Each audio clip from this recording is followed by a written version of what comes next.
Hey everybody, and welcome to Let's Talk About It with the Borderline Chic.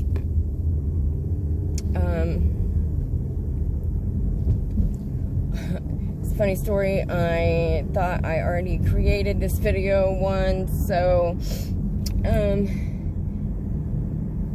y'all just have to bear with me, I guess. So first things first, I want to repeat myself the best I can. The first one was authentic. This one is going to be trying to remember all the things that I just said. So, that being said, I just about got hit by a truck, backing out in front of me like that. That was rude. So anyway, like I said, first things first, safety first.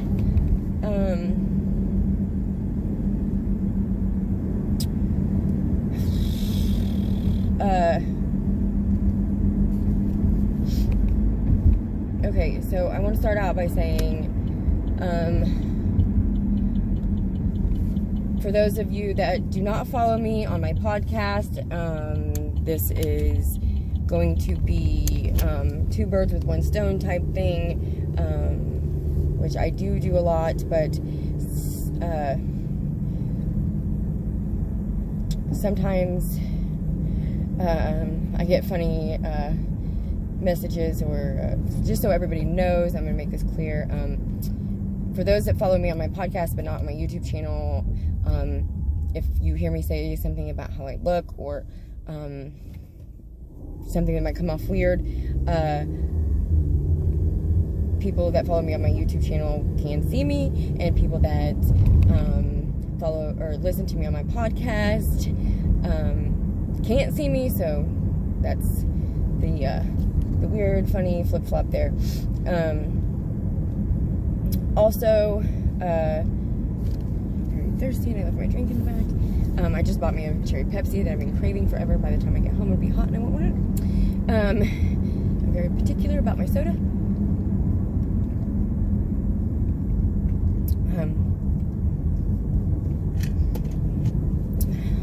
Also, I wanted to discuss my priorities and where my life has really changed a lot lately, and the difference in where I was when I first started and where I am now. When I first started my podcast, I was in a very different place. My life was looking up, and I was really strong, and I felt really good about where it was, and things were just all together different. And then my life slowly, I didn't even realize it, like I didn't even see it at first. Really I didn't. The changes, and then when I did, they hit me hard. They hit hard and they hit fast, and it was sad, and I lost my inspiration. I lost my, that drive and my worthiness, and all the things I had when I first started.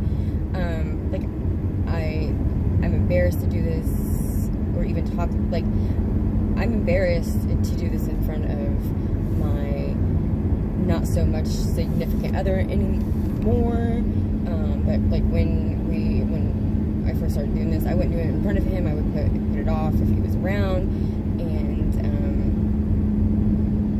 it was never, I couldn't make it a priority because I had to make sure that my house chores were done and he was taken care of, and I mean, I still do this because I still live with him right now, and I mean, I still want it to work so much. It hurts, and I don't think it's, I mean, I'm deep down inside, I know it's not going to, and eventually, I mean, you know, I'm not stupid, but, I am stupid. No, I'm just kidding. I am not stupid, everybody. Did you hear that? I am not stupid. But the reality of things is,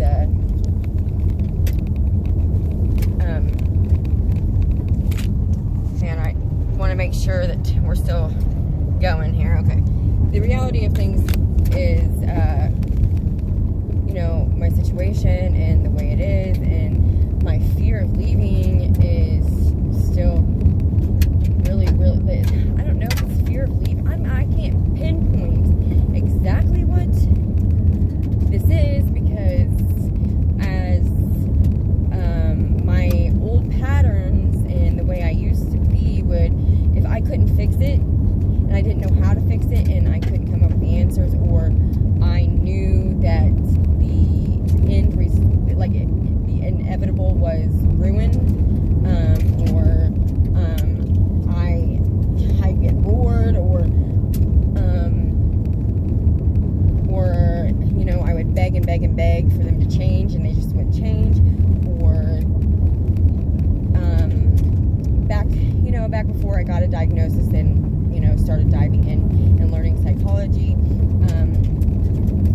in the mind, I didn't realize that I was attracted to narcissists, and I didn't realize that's what they were, and and that's what it is. My first husband was a narcissist. I don't want, man, I can't label my oldest daughter's dad as a narcissist. I haven't talked to him in years. And maybe he is. Maybe, like I said, maybe he is. I can't put that label on him. I still love Travis very much, and I don't have any, it's really hard to say this because I'm really mad. Like, I am mad at him right now, but I'm not putting blame on him, and I'm not putting anything against him. We were young and dumb, and we both made mistakes, and right now, I really think that he's just, the last 8 months, 9 months of his life is the first time he's ever been able to be a father, really be a father, and I think that he is just now learning how to be a father, and God, I hope for the life of me, if he ever sees this video, this makes me puke in my mouth. I want to say this and admit this, and for my own selfish reasons, Travis, I'm proud of you. I am. And you're doing a good job. What the fuck you're doing, I don't know. But you're doing a good job, dude. Good job. Okay, so I cannot label him a narcissist until I have a fucking conversation with the man, and the man will not fucking conversate with me, and I'm almost half-heartedly thinking that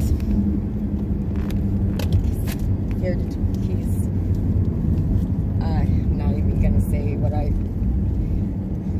not gonna do it. But anyway, I think that the more beautifully fucked up a human being is, the more drawn to them I am. And this goes for all relationships. This goes down the line. I mean, this even goes to my siblings. The more screwed up my siblings were, the more I wanted them to like me and spend time with me. Down to my sister that I haven't talked to. Like, I mean, she hates me. She absolutely fucking hates me. And the reasons are disgusting, and if I ever feel like, well, what I think the reason is absolutely disgusting, and if I ever think I could share that with you folks, I will, but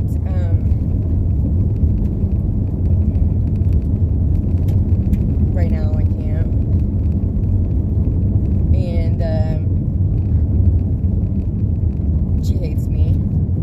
absolutely freaking hates me, and I would give my pinky finger to have a relationship with her. And I know that doesn't sound like much, but I mean, that's a freaking finger. Come on.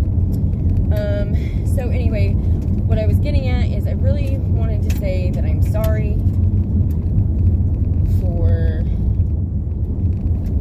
Okay, so let me take that back.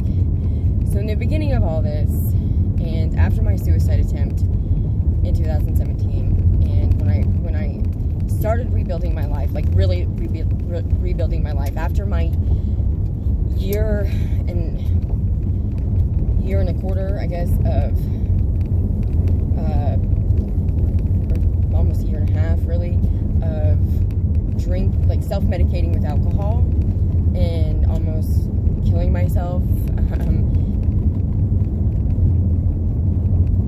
self-medicating with alcohol and trying to numb the freaking pain, the borderline pain inside of me that I couldn't deal with anymore. I was asked, or I wasn't even asked really, I was told to be who I thought I was supposed to be. And I said, I don't want to be who I think I'm supposed to be. I want to be who I am. And then I was told, then do that, to be who I am. And I have no idea who I am. And I said, well, I'm not really sure who I am. I said, I've always been who I was needed to be, and I've never really discovered anything beyond that. And she said, well, who did I need to be, who would I have needed to be the day that, who did I need the day that I tried to commit suicide? I guess that's how she worded that. And I said, I needed to know that I wasn't alone. I needed to know that I was not the only person in the world that felt so freaking broken and worthless and all these blah blah blah things. I needed to know that there was somebody else out there that didn't feel, you know. And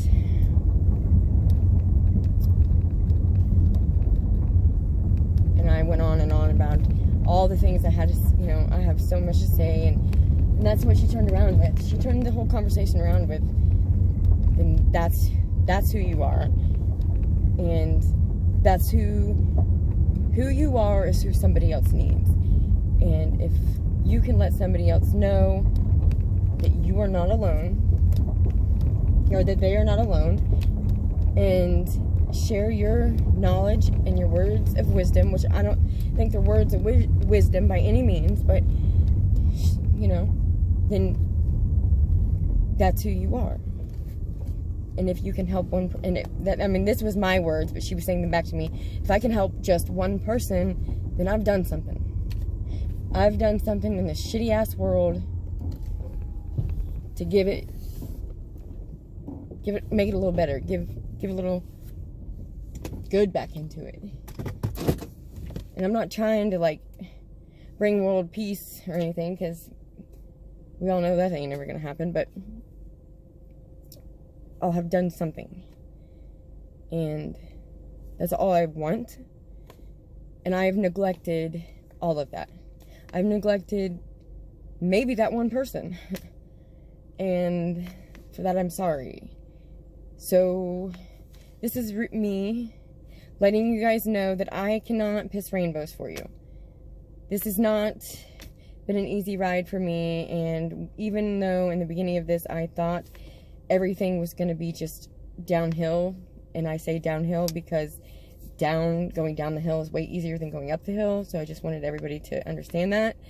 I thought I was going to piss rainbows from that point on for the rest of my life. I thought I had found my partner in life, and I mean partner by as in together we could conquer anything, and apart you cannot, if that makes sense. And I don't know what is going to happen tomorrow. I don't know where my life is going to go tomorrow. I don't know anything. But what I can tell you is this. I can promise to do my best and let you in on my journey if you do the same. I promise to stay alive even on the darkest of days if you do the same. I promise not to let my depression, this borderline, or these people conquer my thoughts to the point of suicide. I promise I will try not to let them conquer my thoughts to the point where they ruin my whole day. That's the promises I can make. And I promise those promises if you can do the same. You all can always email me. You can always go to my website. I am rebuilding things and trying to get everything back to where, not back, I'm trying to get everything to where I want it. So we can be in touch, so I can reach out, so I can help more. And so I can be more committed to what I wanted this to be in the beginning. Because this is for me and for you guys, not for the people around me. Screw them, fuck them. I'm gonna hop off here for now, but I will be back, and I will be back sooner than I have been, I promise. And remember, this is your life. You live it for yourself, not for the people around you. And stand up for yourself. The Borderline Chick is out.